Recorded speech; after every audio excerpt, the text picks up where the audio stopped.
deck we saw earlier, this is a true white weenie deck in the sense that it's every creature has cost 1, 2, or 3, with the exception of the Afara. Yeah. I mean, oh wow, this is quite the moment. We come in the deciding game 3. Martin's life total a little bit low, but he does have Aetherling and Mutavault versus 2 Daring Skyjix. Historically, a fight that has favored Aetherling. Right, but it's far from unresolved,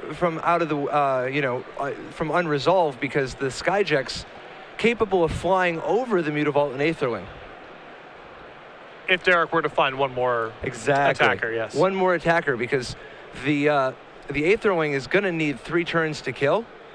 If Derek plays a powerful enough attacker next turn, he could theoretically actually still be in this. But Aetherling does close the game so fast. Yeah. Basically, there's not really anything bigger than Aetherling in terms of powerful end games, and he is real close. He's about 1 turn away from having the game just completely locked. See Martin here going through a lot of permutations of.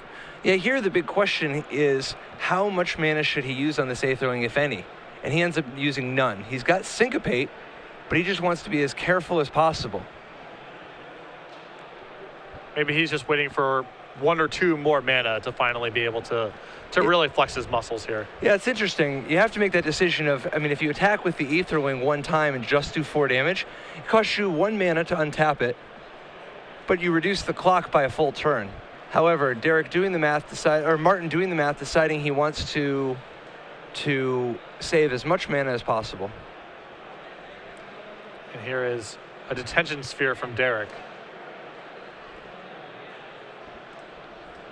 See, and it's exactly this type of thing that makes you want to reduce the clock.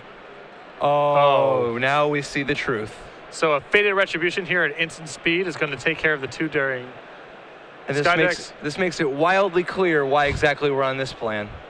Crafty. And now Aetherling is back with a boatload of mana and a stable board. Absolutely. This is a real good spot for Martin, particularly since he's sitting on Syncopate.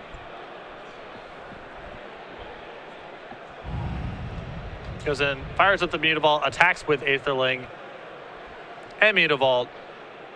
Makes his Aetherling unblockable, pumps it to the max, flips it back out.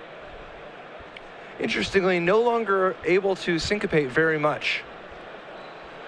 Well, what is he worried about syncopating at this point, potentially?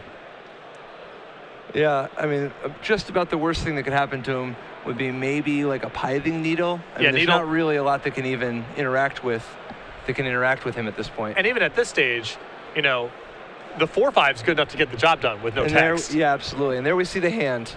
So Martin Goldman Kirst, 2 games to 1 over Derek Thedell, playing a white splash blue aggro deck. When previews for Born of the Gods came around, most of the hype on the gods was around Xenagos and Mogus, because Xenagos obviously fits into green-red monsters pretty naturally, and that was a deck that people were already playing. Rakdos was kind of a deck hanging around the fringes of the format. It won the Grand Prix in Chile earlier in the season, and Mogus definitely has an exciting and powerful-looking text box. But actually, so far in Standard, I would say that Afara has actually made the most impact on new decks or people constructing their decks differently, even though we haven't actually seen a lot of Afaras in the top tables thus far in the Open Series with Born of the Gods. It's the card that I've seen most frequently on camera as something that people are trying to build around, either in a white-based aggro deck splashing blue or in Blue Devotion splashing white. I even saw it in an Esper list next to Elspeth and Obsidat, so a lot of ways to build around that card. Yeah, I mean,